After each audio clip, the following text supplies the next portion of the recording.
Oke, assalamualaikum warahmatullahi wabarakatuh. Kembali lagi di channel Hobi Belajar. Kali ini kita akan membahas tentang materi menelaah unsur kebahasaan yang terdapat pada teks berita. Nah, sebelumnya silakan lakukan absen terlebih dahulu di Google Classroom, ya. Dan jangan lupa siapkan buku catatan dan LKS maupun buku paket kalian. Nah, jangan lupa klik like dan subscribe untuk channel Hobi Belajar. Kita langsung saja untuk membahas materi tentang menelaah unsur kebahasaan pada teks berita. Oke, tujuan pembelajaran. Nah, tujuan pembelajaran yang pertama, ya, setelah kalian mendapatkan materi tentang unsur kebahasaan pada teks berita, kalian harus mampu menelaah unsur kebahasaan yang terdapat pada teks berita. Karena nanti tugas kalian itu akan menelaah sebuah teks berita yang sudah Bapak siapkan di Google Classroom. Ya, tinggal kalian telaah unsur kebahasaannya. Nah, Bapak sediakan teks berita seperti teks berita yang minggu kemarin, ya, masih sama. Nah, dalam teks ini juga terdapat beberapa unsur kebahasaan yang terdapat di dalamnya. Nah, jadi silakan baca terlebih dahulu untuk angin puting beliung yang menerjang 2 kecamatan di Pontianak. Silakan dibaca terlebih dahulu.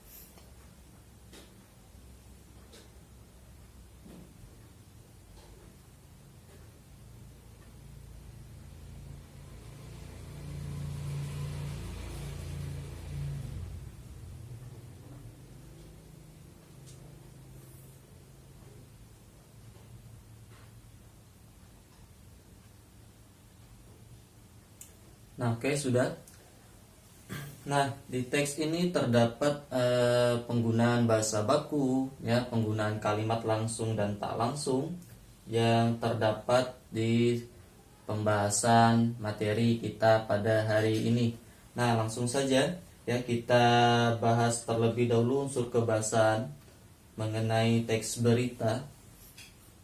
Nah, yang pertama itu ada bahasa baku, bahasa yang digunakan sesuai dengan ejaan bahasa Indonesia. Nah, yang kedua ada kalimat langsung dan tak langsung. Kalimat langsung ini biasanya ditandai dengan tanda petik 2. Nah, kalau kalian pernah membaca sebuah teks percakapan, ya, berbentuk seperti dialog juga, itu biasanya menggunakan tanda petik 2 untuk kalimatnya. Nah, itulah ciri dari kalimat langsung. Nah, yang ketiga itu ada konjungsi, ya, masih ingat tentang konjungsi atau yang dikenal dengan kata hubung, ya, yang dimana menghubungkan antara kata dengan kata, menghubungkan klausa dengan klausa, frasa dengan frasa, kalimat dengan kalimat, serta paragraf dengan paragraf. Ini fungsi dari konjungsi, ya. Yang keempat itu ada kerja transitif bentuk dari afiksasi. Nah, yang kelima ada keterangan waktu dan tempat. Nah, sama halnya seperti sebuah teks cerita fabel juga menggunakan keterangan waktu dan tempat. Begitu juga pada sebuah teks berita. Nah, kelima unsur kebahasaan inilah yang akan kita bahas pada materi hari ini. Jadi disimak dengan baik, dicatat supaya kalian tidak lupa tentang unsur kebahasaan yang terdapat pada teks berita, karena nanti di tugas kalian mencari kelima unsur kebahasaan ini, ya. Langsung saja. Selanjutnya kita bahas tentang menggunakan bahasa baku. Pada teks berita selalu menggunakan bahasa yang baku. Ya, jelas karena teks berita ini dibaca oleh semua kalangan, ya. Bukan bahasa yang trendy maupun bahasa gaul. Jadi teks berita ini menggunakan bahasa yang sesuai dengan ejaan bahasa Indonesia atau yang biasa dikenal dengan EBI dalam Kamus Besar Bahasa Indonesia. Namun meskipun bahasa yang digunakan adalah bahasa baku berita, tetap dituntut sederhana dan komunikatif. Ya. Berarti senantiasa luas dan tidak kaku, agar pembaca nyaman dan membaca hingga usai. Inilah gunanya bahasa baku pada teks berita. Oke, paham? Nah, selanjutnya di unsur kebahasaan yang kedua kita membahas tentang kalimat langsung dan tak langsung. Tahu kalimat langsung? Ya, kalimat langsung, kalimat yang diucapkan secara langsung kepada orang yang dituju. Nah, seperti halnya kalian berbicara dengan teman kalian secara face-to-face lah ya, seperti itu. Nah, kalimat langsung ditandai dengan pemakaian tanda petik 2 ya. Jadi di setiap kalimatnya itu menggunakan tanda petik 2 pada percakapannya. Inilah kalimat langsung. Yang kedua itu ada kalimat tidak langsung. Itu kalimat yang melaporkan atau memberitahukan perkataan orang lain dalam bentuk kalimat berita. Misal Roni mengatakan, nah, seperti itu. Roni mengatakan bahwa terjadi sebuah kecelakaan misalnya. Nah, inti dari kalimat tidak langsung di sini ya, kalimat yang melaporkan atau memberitahukan kepada perkataan orang lain ya dalam bentuk berita. Di kalimat yang melaporkan atau memberitahukan, itulah dari kalimat tidak langsung. Oke, selanjutnya contoh kalimat langsung dan tak langsung bisa kalian simak ya. Kalian perhatikan di sini Bapak berikan satu contoh kalimat langsung dan satu contoh kalimat tak langsung supaya kalian bisa membedakan yang mana sih kalimat langsung, mana sih kalimat tidak langsung. Nah, kalimat langsung seperti contoh di sini ya, diawali dengan tanda petik 2 di kalimatnya.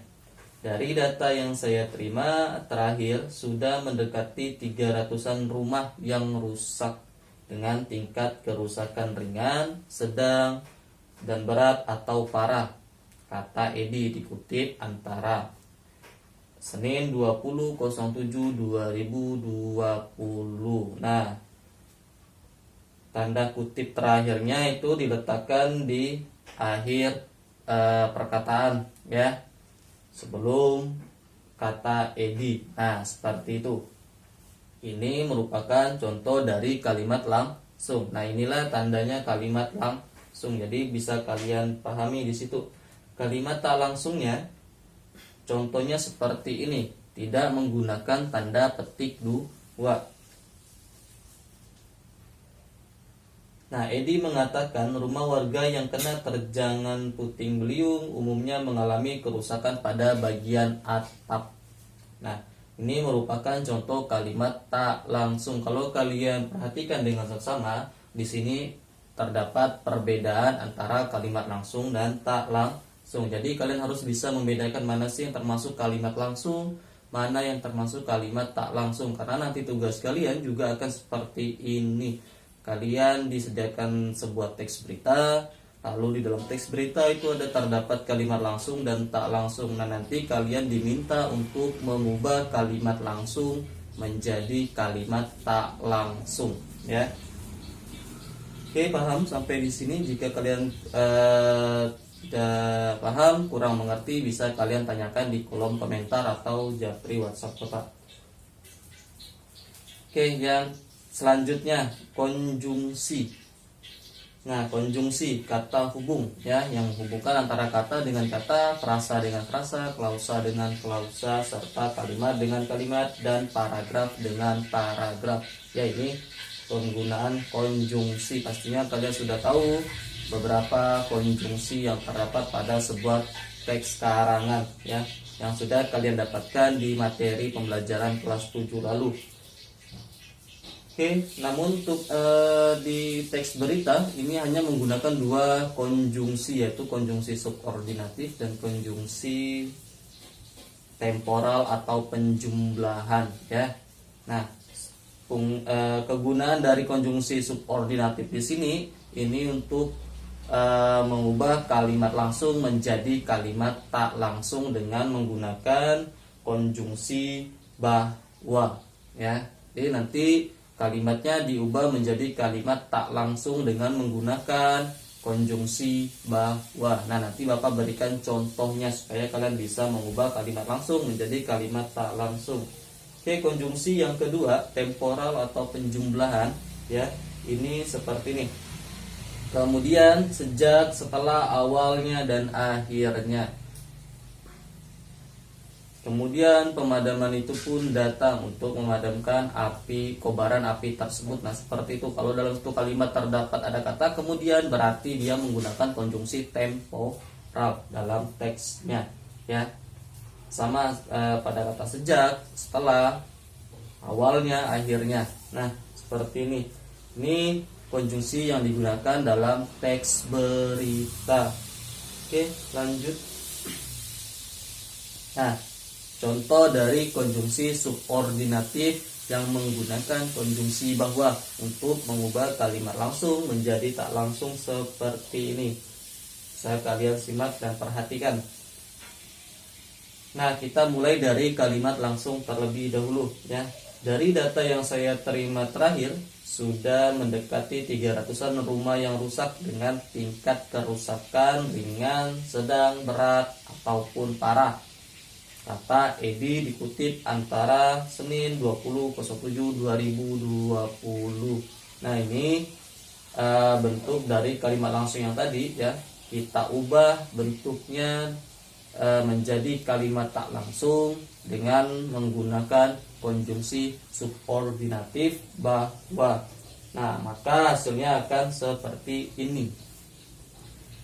Edi dikutip antara. Nah, di situ tidak lagi menggunakan tanda petik dua. Jadi langsung Edi dikutip antara Senin 20/07/2020 mengatakan bahwa dari data yang saya terima terakhir sudah mendekati 300-an rumah yang rusak dengan tingkat kerusakan ringan, sedang, berat, ataupun parah. Nah, kalau kalian perhatikan ya, di situ kalimat tak langsungnya sudah terdapat konjungsi bahwa ya, yang ditandai dengan huruf tebal di situ. Nah, kalian perhatikan, inilah cara mengubah dari kalimat langsung menjadi kalimat tak langsung dengan menggunakan konjungsi subordinatif bahwa ya. Terlihat jelas.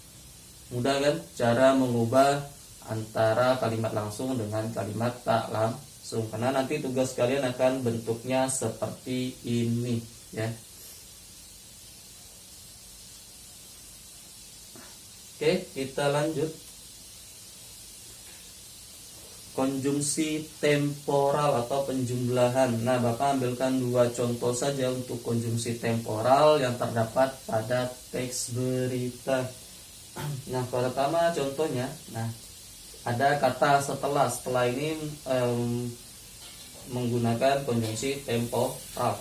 Setelah melakukan razia masker dan mendapatkan 60 orang yang tidak menggunakan masker, Dinkes Provinsi Kalbar didukung penuh oleh Kodim 1207 BS Pontianak dan Polresta Pontianak melanjutkan pengambilan swab. Nah, ini Bapak ambil dari tribunpontianak.co.id.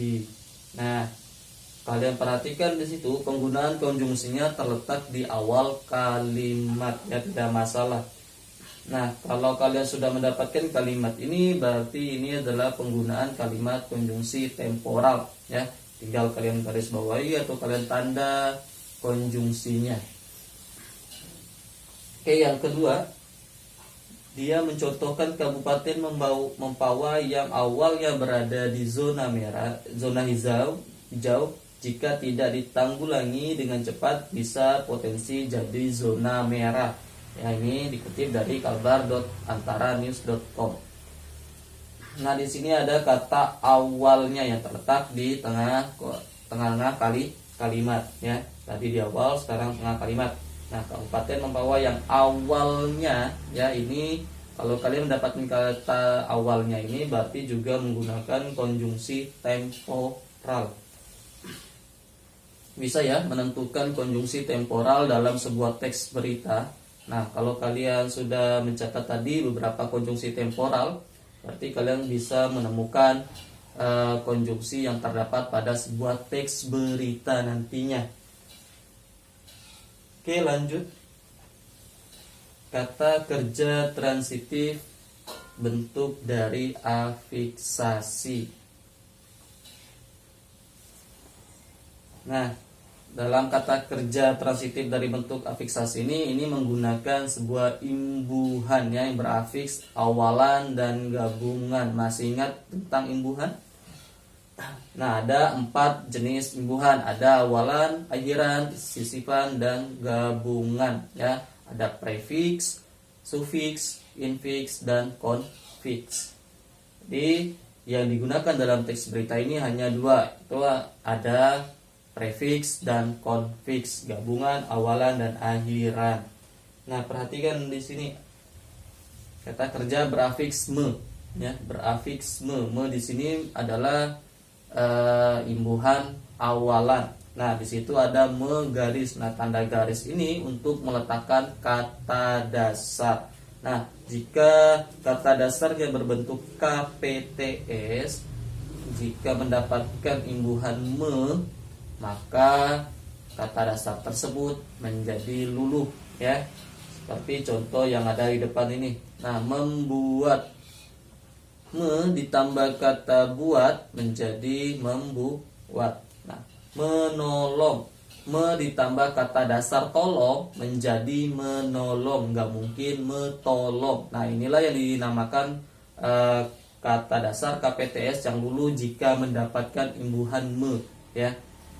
Berubah bunyinya, menolong bukan metolong. Paham ya? Nah, jadi jangan sampai lupa.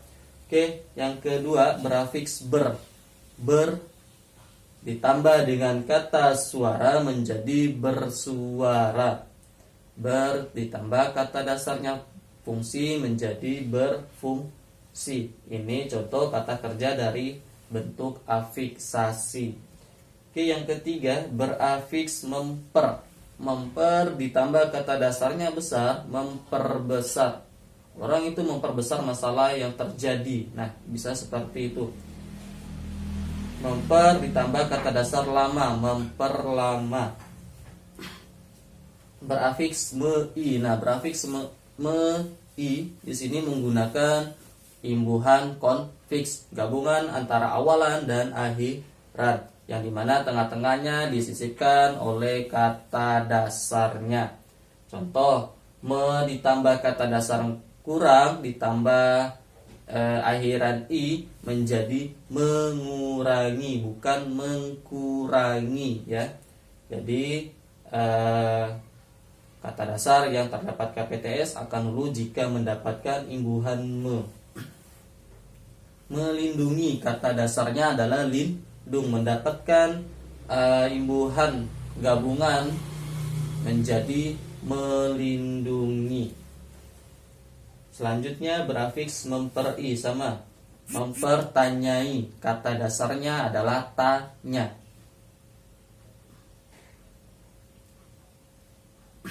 Yang mendapatkan imbuhan akhiran memperi ya, menjadi mempertanyai, memperlihati, kata dasarnya adalah lihat.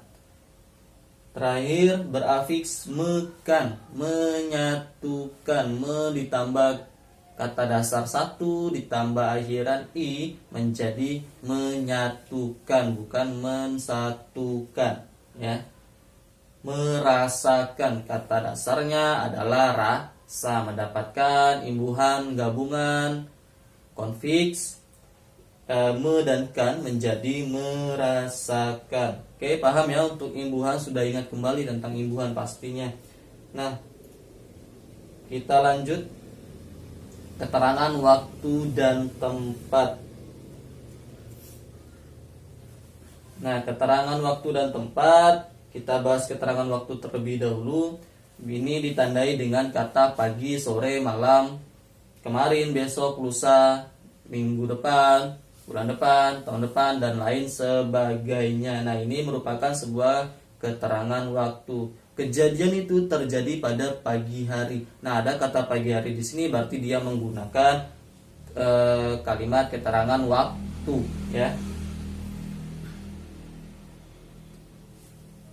Oke, untuk keterangan tempat. Nah, keterangan tempat di sini menggunakan preposisi, yaitu kata depan. Ingat, jika kalian menulis sebuah preposisi yang diikuti dengan kata tempat, itu tulisannya harus dipisah, seperti di, ke, dan dari. Di rumah, di pasar, itu tulisannya harus dipisah, diberikan satu spasi, ya, jarak.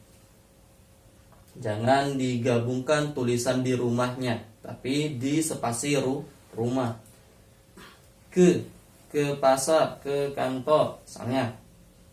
Dari semalam, dari kemarin, dari sore hari. Nah, seperti itu. Itu merupakan keterangan tempat yang digunakan kata preposisi. Oke, paham ya? Nah, ini unsur kebahasan terakhir yang terdapat di teks berita.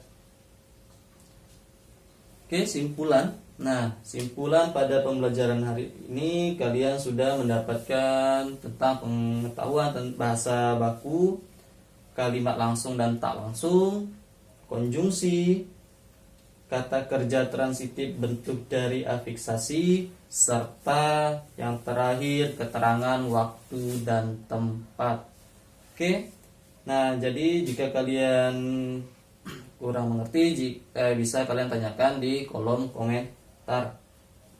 Oke, Bapak akhiri pertemuan hari ini. Assalamualaikum warahmatullahi wabarakatuh. Jangan lupa mengerjakan soal di Google Classroom. Oke, sampai jumpa lagi di pembelajaran selanjutnya.